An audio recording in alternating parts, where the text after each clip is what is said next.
Hey everyone, I'm going to show you how to create projects in ChatGPT. So creating a project in ChatGPT is a good way to keep related chats, files, and instructions together so you don't have to repeat context every time. So here's how. Open ChatGPT and sign in. Next, in the left sidebar, look for projects and click on it. Once you click projects, at the top right corner, click new. Next, enter your project name.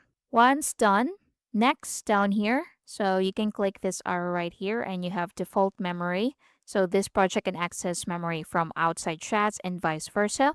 Then you have project only memory. So this project can only access its own memory. So its memory is hidden from outside chats.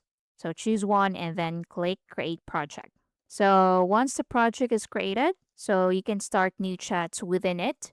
You can upload files, like PDFs, Word documents, spreadsheets, images, etc. You can add project instructions, for example, act as my study coach or always answer in bullet points, something like that. Hey guys, quick one before we continue. My team and I publish step-by-step tutorials on useful software, apps, and tools to help you get things done every single day.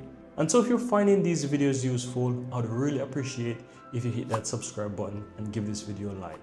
And of course, so that you'll never miss out when we release more tutorials just like this one. Now, let's continue. Then continue all related conversations inside that project so ChatGPT can use the shared context. You can also click sources right here and click add sources. So you can upload sources, link drives, or connect apps like Slack to give ChatGPT deeper context about your project. And that's basically it. Thank you for watching.